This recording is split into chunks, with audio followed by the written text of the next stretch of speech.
তো আখিরি জামানার নবীর উম্মতেরা গুনাহ করার পরে জাহান্নামের অর্ডার হয়ে যাবে, এরপরেও আল্লাহ তাআলা তাদেরকে জাহান্নামে সরাসরি দিবেন না। জোরে বলেন সুবহানাল্লাহ।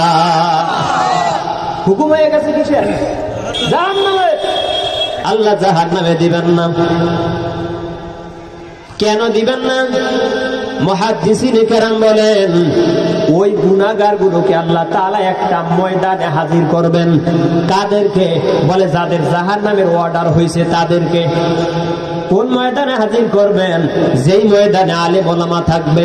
বলেন সুবহানাল্লাহ। কারা থাকবে? আলেম ওলামা থাকবে। এরপর আল্লাহ তাআলার কুদরতে একটা আওয়াজ, এ গুনাহগার জাহান্নামীর দল, তাকায়া দেখ এই আলেমদের মধ্যে কাউরে চেননি।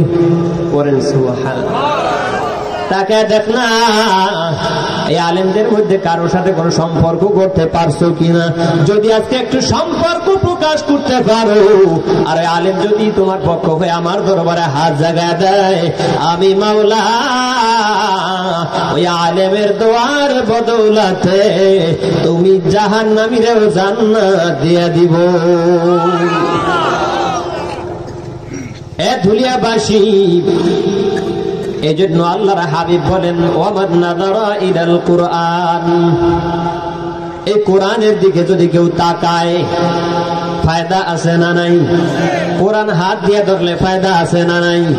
কোরআন পড়তে জানেন না, বুকে নিবেন, মুখে লাগাবেন, চুমো দিবেন, কোরআন চোখ দিয়ে তাকাইবেন। আল্লাহর হাবিব বলে, কোরআনকে মহব্বত করার কারণে আমার আল্লাহ তাআলা তোমাদের মর্যাদা বাড়া দিবে। ওয়ামান নাযারা ইলাল কুরআন, কেউ যদি কোরআনের দিকে তাকায়, আল্লাহর হাবিব বলে আল্লাহ তাআলা কোরআনের বরকতে ওই তাকানেওয়ালা ব্যক্তির সিনাটারে কোরআনের নূর দিয়া ভইরা দেয়। ওয়ামান নাযারা ইলা আহলিল কুরআন, কেউ যদি কোরআন ওয়ালাদের দিকে তাকায়, কাদের দিকে? এক কথা বলেন, কেউ যদি কোরআন ওয়ালাদের দিকে তাকায়, কোরআন ওয়ালা কারা? কোরআন ওয়ালা আলেম ওলামারা, কোরআন ওয়ালা মাদ্রাসা ছাত্ররা, কোরআন ওয়ালা মাদ্রাসা শিক্ষকেরা, এরা কোরআন ওয়ালা। আল্লাহর হাবিব কয়, কেউ যদি কোরআন ওয়ালাদের দিকেও তাকায়, আমার আল্লাহ তাআলা তাকেও কোরআন ওয়ালার মতো বন্ধু বানায় লয়। তো আল্লাহ হুকুম দিবে, এ গোলাম জাহান্নামীর দল, তাকায় দেখ না এই আলেমদের মধ্যে কাউরে চেননি। হঠাৎ করিয়া এই ধুলিয়া জামালকাঠিবাসী একজনে তাকায় দেখবে, এই জামালকাঠি মাদ্রাসার একজন ছাত্র, এই মাদ্রাসায় পড়িয়ে বড় আলেম হয়ে গেছে। আমার আগে এই মাদ্রাসার ছাত্র ছিল, আমি যতটুকু শুনছি, আব্দুল্লাহ ভাই না? তো এরকমের আলেম তৈরি হয়ে গেছে। এবার এই জামালকাঠির একজন যুবক, একজন বৃদ্ধ টাকা দেখবে, এই সন্তানের আমি তো কিছু টাকা পয়সা দিয়া, অর্থ করে দিয়া সহযোগিতা করছিলাম পড়ার ক্ষেত্রে, মাদ্রাসায় সহযোগিতা করছি, আমার সহযোগিতার মাধ্যমে একটা ছেলে আলেম হয়েছে, আমি ছাত্র দিয়ে মাদ্রাসায় সহযোগিতা করছি, আমার ওই ছাত্রটা আজকে আলেম হয়েছে। এরে ওরে তো এই মজলিসের মধ্যে দেখা যায়, দৌড়ে যাইবে, দাদু আমারে চেননি। বলেন সুবহানাল্লাহ। আমারে চিননি? বলবে কে আপনি? বলে তুমি ওই জামালকাঠিতে লেখাপড়া করছিলেন? কয় হ্যাঁ করছিলাম। তো কয় তুমি আমারে চিনতে পারো না? আমি তোমার একদিন টাকা পয়সা দিছিলাম, আমি তোমার একদিন আমার বাড়িতে নিয়ে আপ্যায়ন করছিলাম, খাওয়াইছিলাম। ও আলেম, আমি তোমার লজিং লেখাপড়া করাইছিলাম, আমারে চেননি? তখন ওই ছেলে বলবে, ও মুরব্বী, আসলেই তো এইবার আমার মনে পড়ছে, আপনারা চিনতে পারছি, আপনার বাড়ি লজিং খাই আমি মাদ্রাসায় লেখাপড়া করছি। এমন আলেম আছে না নাই? অন্যের বাড়িতে লজিং খাই লেখাপড়া করে আছে না নাই? উনি বলবেন, হ্যাঁ আপনাকে চিনতে পারছি। এইবার ধৈর্য পড়বে, ও আলেম, আল্লাহ তো তোমার সুসংবাদ দিছে, তুমি জান্নাতে যাইবা, কিন্তু আজ আমি বিপদে পড়ে গেছি, একটু যদি আমার সহযোগিতা করতে। কয় কেমনে? কয় যদি তুমি মালিকের কাছে হাত জাগা দাও, আমার আল্লাহ তাআলা তোমার দোয়ার বদৌলতে হতে পারে আমাকে জাহান্নাম থেকে মুক্তি দিয়া জান্নাত দিয়া দিবে। ওই সময় আলেম হাত তুলবে, মাওলা হে আসলে এই কথা সত্য, এই বান্দা আমারে সহযোগিতা করছে, আমি মাদ্রাসার পড়ার ক্ষেত্রে আমারে সহযোগিতা করছে, আমার ওই জামালকাঠি মাদ্রাসায় ছাত্র দিয়ে সহযোগিতা করছে, নুরানি বিভাগে ছাত্রী দিয়ে সহযোগিতা করছে। এই আলেমদের সাথে সম্পর্ক করার কারণে মালিক রে তারে কি একটু মাফ করিয়ে দেওয়া যায় না? আল্লাহ কয় ওর তো জাহান্নামের অর্ডার হয়ে গেছিল, যা যা মাদ্রাসায় ছাত্র দিয়ে সহযোগিতার কারণে, সার্বিক সহযোগিতার কারণে ওই জাহান্নামী ব্যক্তিদেরকেও মাওলায় মাফ করিয়া জান্নাত দিয়ে দিবে। নারে তাকবীর! মাদ্রাসায় সার্বিক সহযোগিতা করতে রাজি আছি না নাই? সম্মানিত হাজিরিন, মাদ্রাসায় পড়লে লাভ আছে না নাই? দুনিয়ামুখী শিক্ষা, কোরআনকে বাদ দিয়া কোরআনী শিক্ষা মাইনাস করিয়া শুধু দুনিয়ামুখী শিক্ষার শিক্ষকরা বয়স বাড়লে সম্মান কমে, কিন্তু কোরআনের শিক্ষকেরা যত বয়স বাড়ে তাদের সম্মান আল্লাহ তাআলা বাড়ায় দেয়। ঠিক না বেঠি? সম্মানিত হাজিরিন,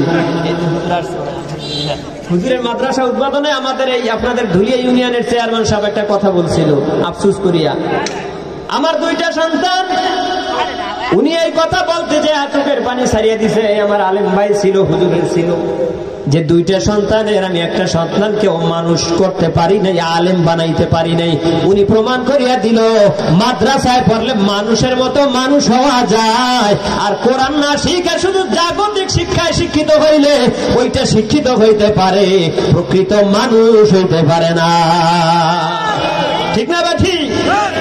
এজন্য ভাই, নাস্তিকরা পরিকল্পনা করিয়া সমাজ থেকে কিন্তু কোরআন শিক্ষা উঠাই দিতেছে। পাঠ্য শিক্ষার মধ্যে, পাঠ্য পুস্তকের মধ্যে 2024 সালের যে শিক্ষা সিলেবাস নিয়ে আসা হয়েছে, ইসলামের রশিও রাখে নাই। আপনারা তো টের পান না। আপনার আমার সন্তানকে যেই শিক্ষাগুলো স্কুল কলেজে দেওয়া হইতেছে, যৌনতা, সমকামিতা, সহমর্মিতা, ট্রান্সজেন্ডার, এইভাবে বিভিন্ন ভাবে সংস্কৃতির নামে অপসংস্কৃতির দিকে আপনার আমার সন্তানকে ঠেলে দেওয়া হইতেছে। আপনার হুঁশ নাই, আপনি তো হাজি সাহেব, দাড়ি পাকছে, মুরব্বী মানুষ, নামাজ 5 ওয়াক্ত পড়েন, ওইদিকে আপনার উপযুক্ত মেয়েটা স্কুলে পড়তে দিয়েছেন, ক্লাস 6 থেকে তারা যৌনতা শিক্ষা দিতেছে। হুঁশ নাই। এই জন্য আমরা বলি, আমরা স্কুল শিক্ষা, কলেজ শিক্ষা, ভার্সিটি শিক্ষার বিরুদ্ধে নয়, শুধু আমরা এতটুকু বলি তোমরা যা শিক্ষা দাও দাও, তোমাদের ইচ্ছা। তবে আমরা বলি ক্লাস 1 থেকে স্কুলের শিক্ষা, ক্লাস 1 থেকে শুরু করিয়া মাস্টার্স পর্যন্ত অন্তত রসুলে পাকের আদর্শের একটা শিক্ষা এবং কোরআন শিক্ষার একটা 2টা সাবজেক্ট প্রত্যেকটা স্কুল কলেজ ভার্সিটির মধ্যে বাধ্যতামূলক করা হোক। ঠিক না বাকি? তো বলতেছিলাম, এজন্য মাদ্রাসা শিক্ষার মূল্যায়ন করেন। আপনি আপনার সন্তানকে কিছুটা শিক্ষা মাদ্রাসা থেকে বেসিক নলেজটা দিয়ে তারপরে স্কুল কলেজে দিয়ে দেন, কোনো বাধা নাই। ওই আমাদের চেয়ারম্যান সাহেব বলছিলেন, আমি চ্যালেঞ্জ করে বলতে পারি, কে কইছে? আপনাকে চেয়ারম্যান সাহেব কইছে, আমি মিথ্যা বলতেছি না, হুজুর সাক্ষী আছে। উনি বলছিলাম, একটা নুরানি মাদ্রাসার ছাত্র ক্লাস 1 থেকে শুরু করিয়া 3 পর্যন্ত পড়লে সে যা জানতে পারে, আমার স্কুলের একটা ছাত্র এইচএসসি পরীক্ষা দেওয়ার পরেও তা জানতে পারে না। আমার নুরানি মাদ্রাসার একটা ছাত্র ক্লাস 3-র ছাত্র, ওই যে দেখা যায় হস্তলিপি প্রদর্শনী আপনাদের ডাইনে বামে লাগানো আছে, তাকায় দেখেন, এই হাতের লেখাগুলো একটু নোট করিয়ে নিয়ে যান। আর মাদ্রাস স্কুলের একটা ছাত্র, একটা ছাত্রী, 10-এর ছাত্র ছাত্রী, ওদের দিয়ে আরবি একটা লেখা দেন, পারবে না। ইংরেজি দিবেন, আমার মাদ্রাসা ছাত্র ফার্স্ট, বাংলা দিবেন, হাতের লেখা আমার মাদ্রাসা ছাত্র ফার্স্ট, আরবি দিবেন, স্কুলের থেকে আমার মাদ্রাসার এই 3 ক্লাসের ছাত্রটা ফার্স্ট হবে ইনশাআল্লাহ। তাহলে মাদ্রাসায় নুরানিতে দেন। হুজুরের মাদ্রাসা ওই সাইডে নুরানি আছে, এখানেও নুরানি চলে। এই নুরানি মাদ্রাসাগুলোতে সন্তানদেরকে দিয়ে অন্তত ক্লাস 5 পর্যন্ত এখানে পড়ায় নেন। আমি বলবো ভাই, স্কুলে আপনি পড়ান, কোনো বাধা নাই, এখন পড়ায় লাভ কি? আগে তো 5-এর জিপিএস ছিল, পরীক্ষা ছিল, বড় পরীক্ষা ছিল না, আছে এখন? পড়ায় ফায়দাটা কি? আমি তো স্কুলে পড়াবো আমার সন্তানকে, ফাতিমার পরে একটা সনদের তো দরকার আছে, কি মুরব্বী আছে না নাই? সনদ তো নাই, 5-এ নাই, 8-এ নাই, 10-এ আছে মনে, তাও বাদ হওয়ার পরিকল্পনা চলতেছে। তাহলে এই পড়ার মানে কি, ফায়দাটা কি? আমি বয়ান করতেছি, বয়ান তার একটা উদ্দেশ্য আছে না নেই? উদ্দেশ্য কি আমার বয়ানের দ্বারা দুইটা মানুষ যদি হেদায়েতের পথে আসে আমি কামিয়াব। আমাদের বয়ান কি কামিয়াব, কথা ঠিক না ঠিক? কিন্তু ফলাফল যদি জিরো হয় তাহলে বয়ান দিয়ে কোনো ফায়দা নেই। সম্মানিত হাজিরিন, এজন্য মাদ্রাসামুখী সন্তানদেরকে মাদ্রাসামুখী বানান। যদি অদূর ভবিষ্যতে ভালো কিছু চান তাহলে মাদ্রাসামুখী বানান, আর তা না হলে অবস্থা কিন্তু বেগতিক হয়ে যাবে।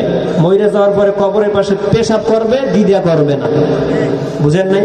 পেশাব করবে, বাবার কবরের পাশে দাঁড়ায় পেশাব করবে, দ্বিধা করবে না যেটা আমার বাবার কবর, পেশাব করলে আমার বাবার কি হইতে পারে না পারে, এই দ্বিধা সন্তানের মধ্যে থাকবে না। সেই শিক্ষানীতি বর্তমান বাংলাদেশে চলতেছে।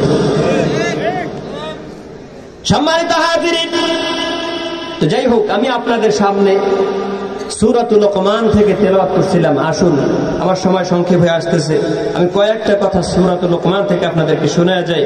হযরত লোকমান আলাইহিস সালাতু ওয়াস সালাম একজন বুজুর্গ ছিলেন, আল্লাহর ওলি ছিলেন।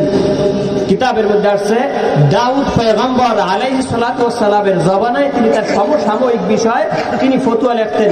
আরেকটা রওয়ায়াত হয়েছে তিনি হযরত দাউদ আলাইহিস সালামের ভাগিনা ছিলেন, কেউ কেউ বলছে তার খালাতো ভাই ছিলেন। সর্বোপরি কথা হলো হযরত লোকমান আলাইহিস সালাতু ওয়াস সালাম বড় একজন বুজুর্গ আল্লাহর ওলি ছিলেন, এবং তার পেশাগত কর্ম ছিল তিনি একজন কাঠ মিস্ত্রি ছিলেন।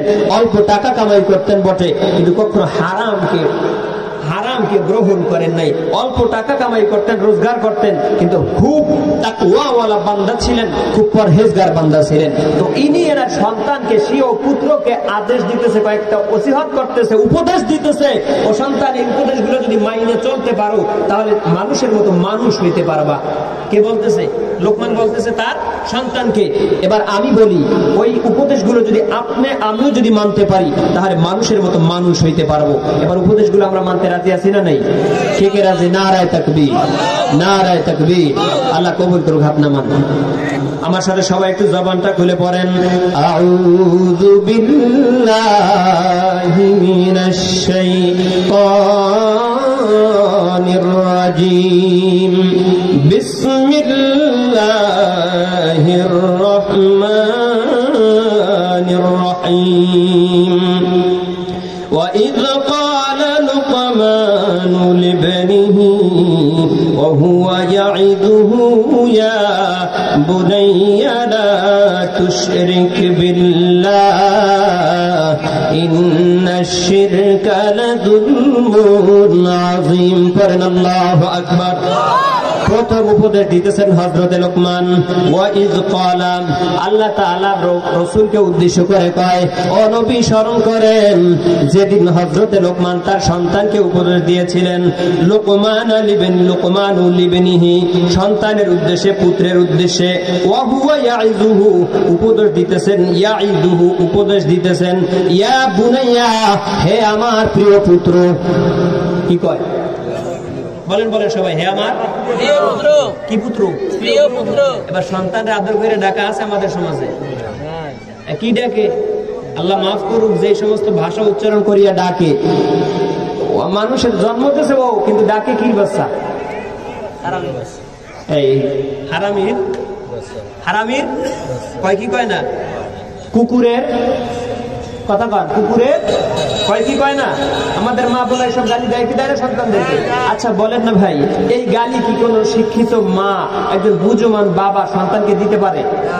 বাচ্চাটা আমি আল্লাহ তাআলা আমাকে নিয়ামত স্বরূপ দিচ্ছে, সন্তান সবাই পায়, কথা কন না? সন্তান সবাই পায়, কান্দা পায়, পীরের দরবারে দৌড়িয়া পায়, তো আল্লাহ প্রদত্ত, আল্লাহ তাআলা দেয়। তো সেই সন্তান আল্লাহ তাআলা তোমার এত আদর করিয়া দিছে, কিন্তু সেই সন্তানকে তুমি কুকুরের বাচ্চা বইলে গালি দাও, শুয়োরের বাচ্চা পেয়ে ডাকো, এটা ডাকা যাবে?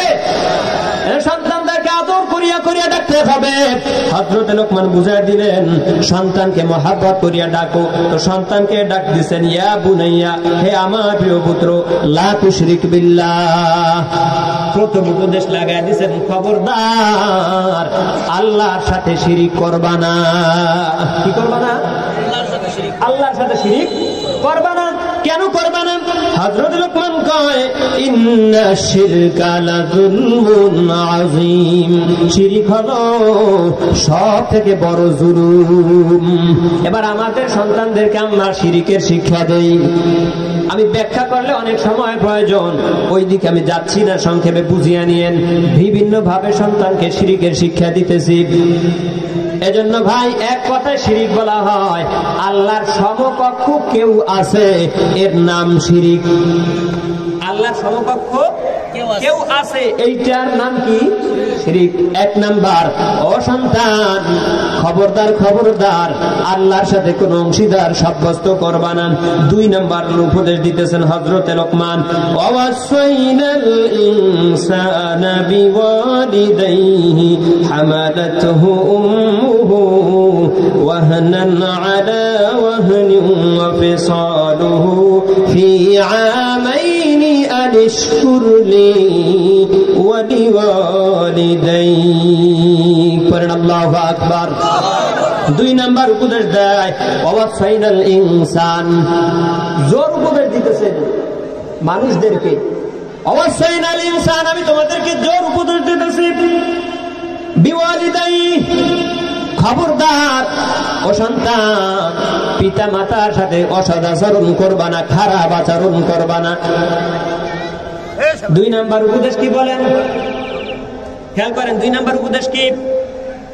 এক কথা কয় না, দুই নাম্বার উপদেশ কি? পিতা মাতার সাথে কোরআনের আলোচনা শুনতে হইলে ভাই সুর শোনা যাবে না, কোরআনের দিকে খেয়াল করা লাগবে। আর এগুলো শুধু ওয়াজ না, এগুলো একটু বোঝার জিনিস। আমাদের খাসলাপটা এমন হয়েছে, আমি কেন, আমার থেকে বড় বড় বুজুর্গ ওলামায়ে কেরাম বলে গেছে, আমরা ওয়াজ মাহফিল মাঠে রেখে যাই, বাড়ি পর্যন্ত আর নেই না।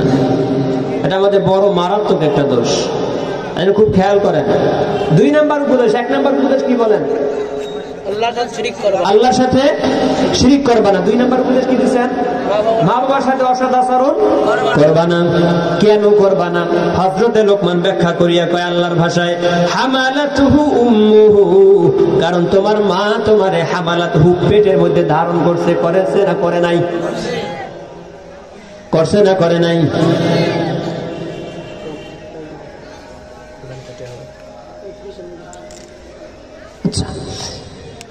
হযরত লোকমান কয় তোমার মা তোমার পেটের মধ্যে ধারণ করছে 10 মাস 10 দিন। শুধু তাই নয়, ওয়াহনান আলা ওয়াহনিন, কষ্টের পর কষ্ট স্বীকার করছে মায়ে। করছে না করে নাই? 10 মাস ও 10 দিন মায়ে গর্ভে দিছেন ঠাই, রক্ত মাংস খাইয়া মায়ের ভবে আইলাম ভাই। ঠিক না বেটি? ভূমিষ্ঠ হইয়া যখন উঠিলাম কান্দিয়া, শান্ত করিল মায়ে বুকের দুগ্ধ দিয়া। ঠিক না বেটি? মায়ের প্রসবের কালে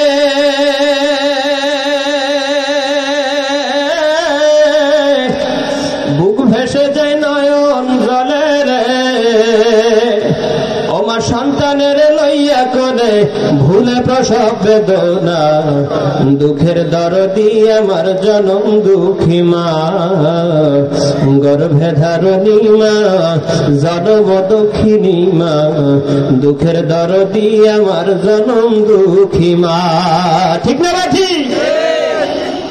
সম্মানিত হাজিরিন, হযরত লোকমান কয় ও সন্তান মা বাবার সাথে অসৎ আচরণ করিও না। কারণ এক নম্বরে হামালাতুহু উম্মু, তোমার মা তোমারে গর্ভে ধারণ করছে, ওয়াহনান আলা ওয়াহনিন, কষ্টের পর কষ্ট স্বীকার করছে। 2 নাম্বার। 3 নাম্বার বলতেছেন ফি আমাইনি আলিশ ফি আমাইন, 2টা বছর মা তোমারে স্তনের দুগ্ধ দান করছে। ঠিক না বে ঠিক? মায়ের এক ধার দুধের দাম কাটিয়া গায়ের চাম, পাপস বানাইলেও ঋণের শোধ হবে না, এমন দরদি ভাবে কেউ হবে না আমার মা গো। ঠিক না বেঠি? ওই মায়ের এক ফোঁটা দুধের দাম যদি গায়ের চামড়া খুলিয়া মায়ের জুতা বানায় দাও, আর মায়ের যদি সারা দেশ ওই জুতা পরিয়া হাঁটে, এক ফোঁটা মায়ের দুধের দাম কোনোদিন দিতে পারবা না। আমি দেখতে চাই এই মজলিসে কার মানা, একটু হাতটা তুলো। হায় হায় হায় হায়, দেখেন কতগুলো হাত নামায় দেন। কার বাবা নাই, একটু হাতটা তুলেন না। এবার একটু পারবেননি আমার মালিকের শেখানো দোয়াটা একটু দুইটা হাত মালিকের দেখায় পড়েন, রব্বির রাহমহুমা